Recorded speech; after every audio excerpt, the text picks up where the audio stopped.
बर वा वा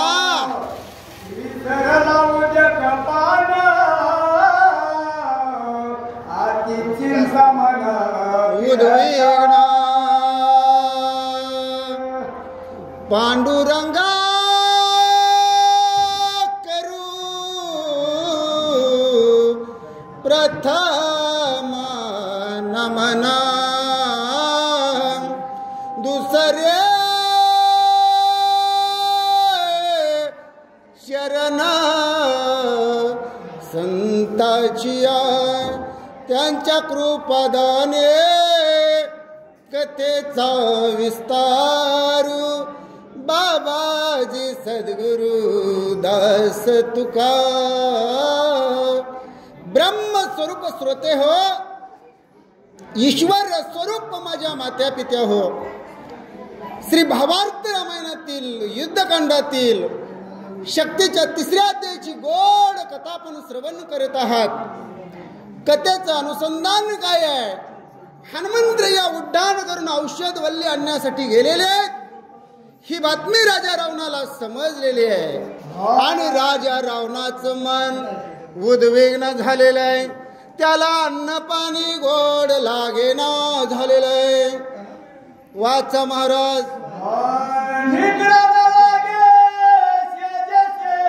बर बर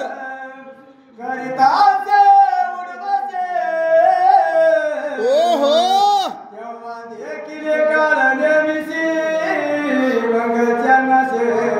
लागला निद्रा न लागे सेजेसी मग करी उठे बैसी तव देखील काळ नेमेसी मग चरणासी लागला. अहो झोपावं म्हणलं तर झोप लागेना. काय करावं? इकडं तिकडं चक्रा मारायला लागला. डोक्यामध्ये विचारांचं थैमान झालं. काय करावं, कसं करावं, याचा बंदोबस्त काय करावा. आणि त्यावेळेस समोर काळनेमीला पाहिलं. आता काटवटे महाराजांच्याच मुखातनं आम्ही ऐकले. सगळेजण आतापर्यंत सांगतात की काळनेमी कोण होता? तो रावणाचा मामा होता. पण काटवटे महाराज म्हणतात भाचा होता. चारे मुख्य दाडा विकट धग धगिता नेत्र गोळा खदिराचा. ज्याप्रमाणे खदिराचा इंगळ असावा म्हणजे लाल भडक विस्तव पडलेला असावा असे त्याचे डोळे होते. त्याचे असणारे डोळे खोल खोल गेलेले होते. आणि त्याचं मुख कसं होतं तर ज्याप्रमाणे दरी असते त्याप्रमाणे दिसत होतं. काळा झार असणारा असा काळनेमी. त्याला चार तोंड होती म्हणतात. जेव्हा मुख्य समसमिता ती दुर्गेच्या हात ओहो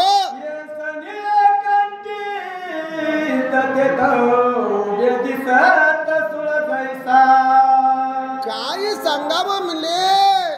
त्या काळनेमीच्या असणाऱ्या आकृतीचं वर्णन केलेले आहे. त्याची जिभा लल्लळ लल्लळ करत होती म्हणले. त्याच्या अंगावरचे केस कसे होते? एखाद्या पर्वतावरची झाडं असावी किंवा जसा शूळ असावा त्याप्रमाणे भासत होते.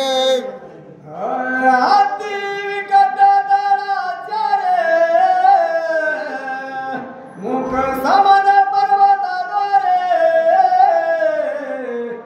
आपला सारिक काळा शरीरा मुखे चार समसमिता. आता चार मुख असल्यामुळं चार जिभा होत्या. त्या असणाऱ्या म्हणले प्रत्येक मुखामधल्या चार चार दाडा समसमित होत्या म्हणले. आणि त्या असणाऱ्या मुखामध्ये तो मांसाचे चाकळे म्हणले चगळत होता. त्याच्यातून अशुद्ध म्हणजे रक्त नितळत होता. अशी अवस्था काळनेमीची नात्र यांनी वर्णन केली.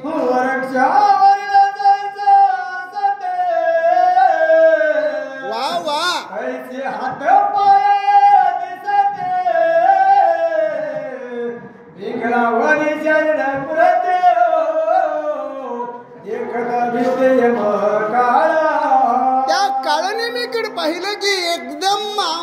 अशा प्रकारची आकृती, भिंगुळवाणी हातपाय दिसत होते, काड्या काड्या झालेले.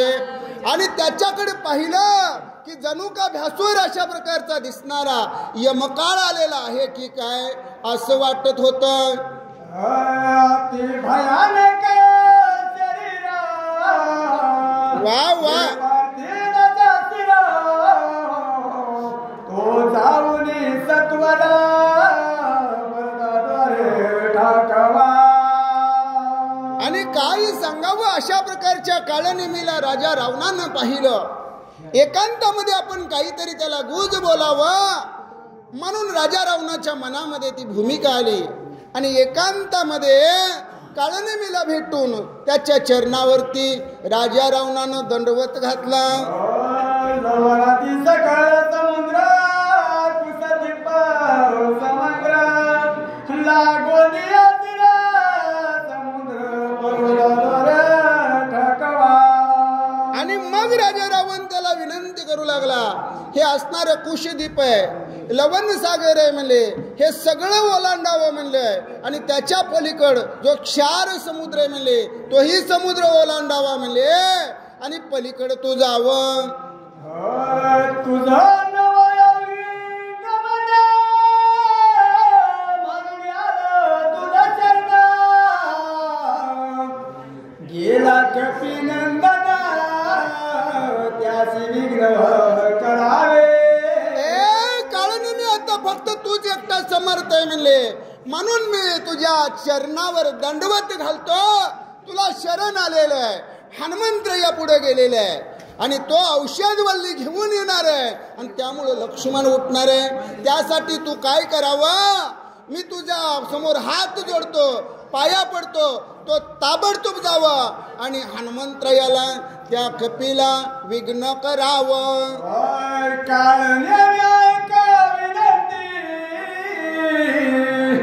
लक्ष्मणाने दिली शक्ती, उदया येता गवती, सुमित्राने चित्त मर्यादा. आणि मग त्यावेळेस राजा रावण सांगतो, हनुमंत या औषध वल्ली आणण्यासाठी गेलेले, लक्ष्मण बाप्पा रक्ताच्या थारोळ्यात पडलेले आहे आणि सूर्योदयाच्या अगोदर तो औषध वल्ली जर घेऊन आला तर लक्ष्मण बाप्पा उठेल. याला की वायुनंदना करोनी स्वयोग उडाला, देवावसी लक्ष्मण उठविला. हा, म्हणून काय करावं म्हणजे तू ताबडतोब जावं, त्या असणाऱ्या हनुमंतरायाला विघ्न करावं, औषधी आणण्यासाठी बाधा करावी. म्हणून ताबडतोब इथं तू न थांबता शीघ्र गमन करावं.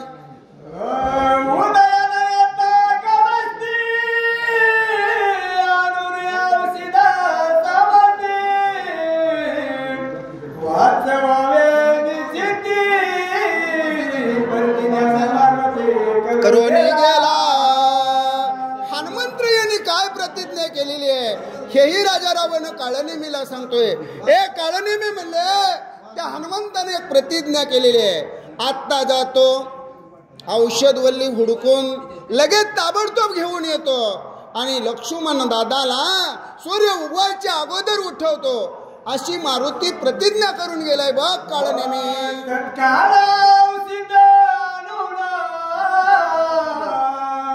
हाताची उठव लक्ष्मण, मग त्याची झुंजल कोण लक्ष्मण आतुरबळे. राजा रावण म्हणतो, बघ काळनेमी हनुमंत या प्रतिज्ञा करून गेलेले, तो जाईल नक्की औषधीचा शोध घेईल, द्रोणागिरी पर्वतावरची औषध वल्ली घेऊन सूर्योदयाच्या अगोदर येईल, लक्ष्मणाला उठवेल म्हणले. आणि मग लक्ष्मण का उठला, अरे त्याच्याबरोबर कुणी झुंजायचं, कुणी लढाई करायची, कुणी युद्ध करायचं. आणि बरं एकटाय का म्हणलंय लक्ष्मण दादा, नाही, राम लक्ष्मण दोघे आतुरबळी.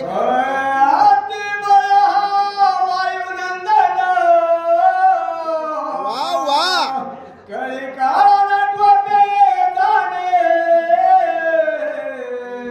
बलिष्ठ सकळ वानरगण त्याची कोण झुंजेला. जर बाबा काळनेमी हनुमंतरायाने औषधवल्ली आणली, लक्ष्मण दादा उठला, तर हनुमंतराया कसा आहे म्हणले तर हनुमंत महाबळी अशा प्रकारची अवस्था आहे. आणि नुसता हनुमंतच महाबळी असं नाही म्हणले, तर सगळी जी असणारी अट्टापद्म वानर आहेत म्हणले, 56 कोटी गोलांगुळ आहेत ना म्हणले, ती सगळीच महाबलिष्ठ आहेत म्हणले. मग एकट्या हनुमंताबरोबर कोण झुंजायचं, सगळ्या वानराबरोबर कोण झुंजायचं, त्यासाठी तू ताबडतोब गेलं पाहिजे आणि हनुमंतरायाला विघ्न केलं पाहिजे. कपट करुणी ब्रह्मशक्ती आकळे उर्मिला पते केव्हा काय साधल हातो हाते उदया गमते न येता. त्यावेळेस राजा रावण हनुमंतरायाला म्हणतो, लई प्रयत्न केले म्हणले, ब्रह्मशक्ती हाणायचं म्हणजे काही तोंडच्या गोष्टी आहेत का, खायच्या गोष्टी आहेत का, लई प्रयत्न केले. किती वेळा लक्ष्मणानं तिचे तुकडे केले, किती वेळा तिला क्षत विक्षत केलं, लक्ष्मणानं किती वेळा त्या शक्तीचं तुकडं तुकडं केलं. आणि आता कुठं तर लक्ष्मणाला ही ब्रह्मशक्ती लागलेली आहे, माझा प्रयत्न कुठंतरी उपयोगी आलेला आहे. लक्ष्मण रक्ताच्या थरळत पडलेलं आहे, वैऱ्यावरती मी संधान साधलेलं आहे. म्हणून काळनेमी तू काय करावं, गेलेल्या मारुतीला विघ्न करायला जावं, ताबडतोब त्याला विघ्न करावं. कारण सूर्योदय उगवायच्या अगोदर तो औषधी घेऊन येण्याचा पण करून गेलेला आहे, त्याला अडवावं. चंद्रमूर्ती सदा पूर्ण चंद्र चाले मनरे म्हणून ऐरवते तो दुर्गती जाणे नाम विख्याता.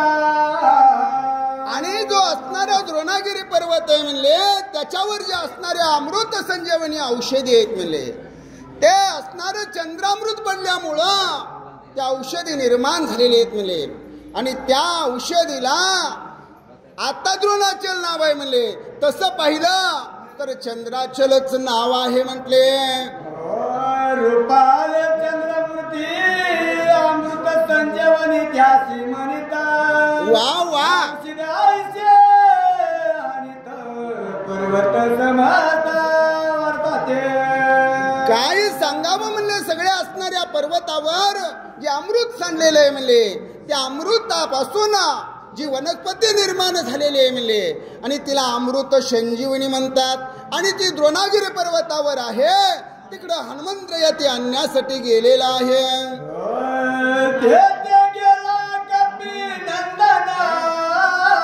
ओ हो.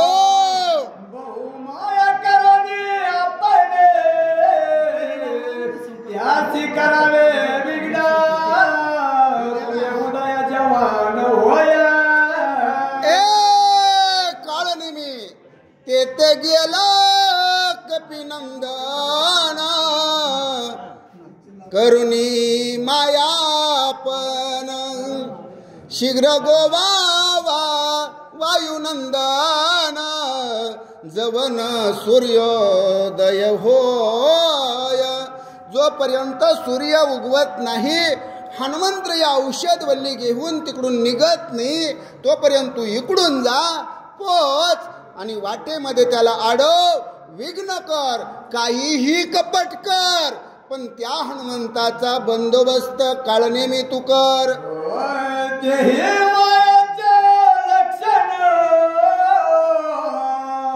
जटाधारी भरण स्वर्गी भस्म उदळला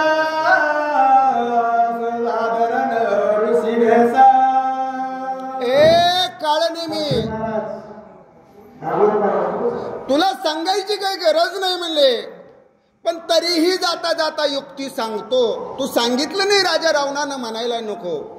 तू काय करावं, केसाच्या जटा वळाव्या म्हणले, अंगावरती वल्कल धारण करावी, सर्व अंगाला भस्म लावावं म्हणले. आणि साधारण ज्याप्रमाणे बुवा दिसतो ना, बुवा महाराज तसा साधूचा वेश धरावा म्हणले. तपास वेद धरुणी पूर्ण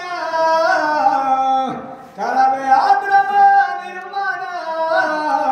ओहो हवे कपी नंदन माया आपण करावे. ए काळनेमी तू तिथं जावं, बुवा व्हावं. आजकाल असंच झालेलं आहे. खऱ्या बुवाचं महत्वच कुणाला कळेना आणि खरं खोटं काय वळखायला जीना. सगळीच पांढरे कापडे, सगळ्याच्याच कपाळाला गंध, सगळ्याच्याच अंगावर पंचा. खरा महाराज कोण आणि खोटा महाराज कोण काहीच कळना झालेलं आहे. उताळा आलेला आहे इथं पण. आणि त्यामुळं राजा रावण सुद्धा म्हणतो तसा साधारण बुवा हो रे बाबा. तिथं साधारण बुवा होऊन काय कर तर पाण्याचा तलाव निर्माण कर म्हणले, नंदनवनासारखी बाग निर्माण कर म्हणले. आणि सुंदर अशा प्रकारची तुझी पर्णकुटी, ज्याला आश्रम म्हणतात, महाराजांचा मठ म्हणतात, तसं तू निर्माण कर.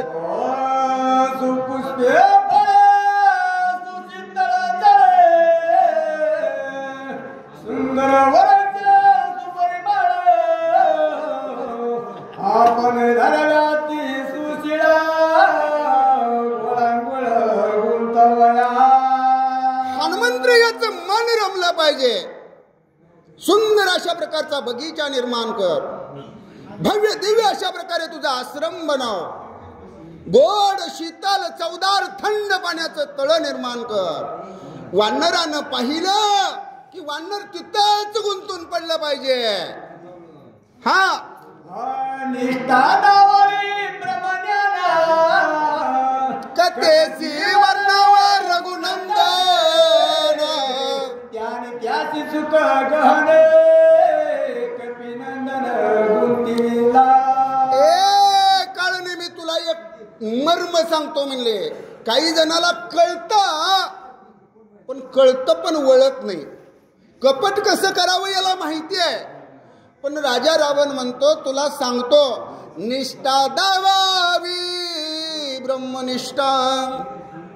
निष्ठा कशी दावायची तर ब्रह्मज्ञान दाखवायचं. ब्रह्मज्ञान म्हणजे काय तर विषयी विसर पडला निशेष, अंगी ब्रह्मरस ठसावला, माझी मज झाली अनावर वाचा, छंद या नामाचा घेतलासे.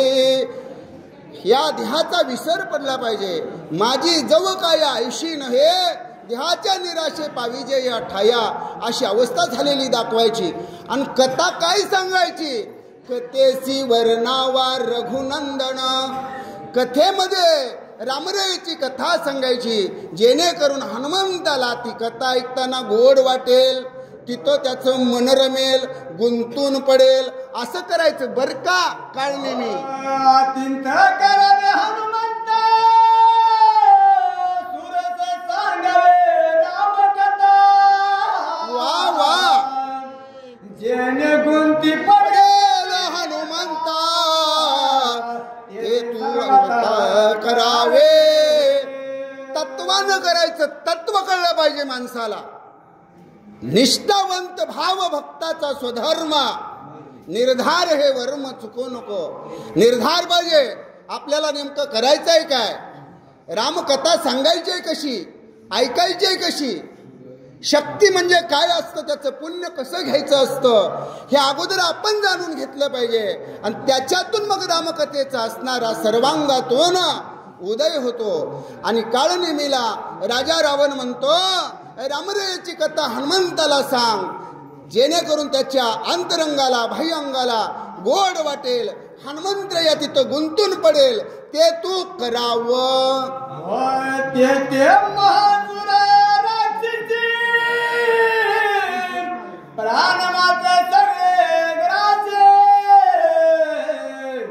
आपण व्यक्ती साधने जे कपिंद्राचे जे असणाऱ्या म्हणले काळनेमी तू तळ निर्माण करणार आहे ना, त्याच्यामध्ये असणारी शापित महाग्रही आहे म्हणले. आणि मग काय होणार आहे, जसं म्हणतो ना एक घाव दोन तुकडं म्हणले. देव आंधळा मागतो एक, देव देतो दोन, अशी अवस्था व्हावी म्हणले. आणि तसंच घडणार आहे म्हणले. तू तळ निर्माण कर, आतिथ्य कर, रामकथा सांग आणि गोड गोड भक्तिभाव दाखव आणि पाणी प्यायला तळ्यावर पाठव. पाणी प्यायला गेला की बरोबर काठ्यानं काटांनी गेल बाबा.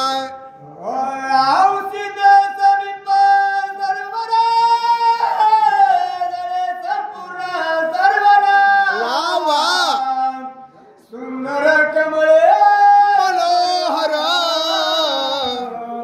येते कपिंद्र गोवा.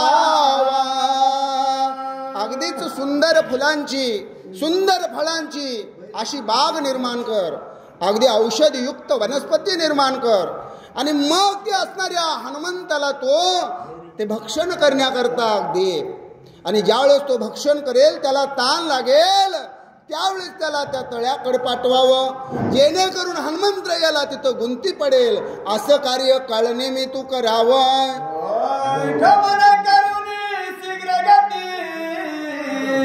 सर्व प्रकाराचे शेते जेणे मरण पावे मारवती तेथे विकी साधावे.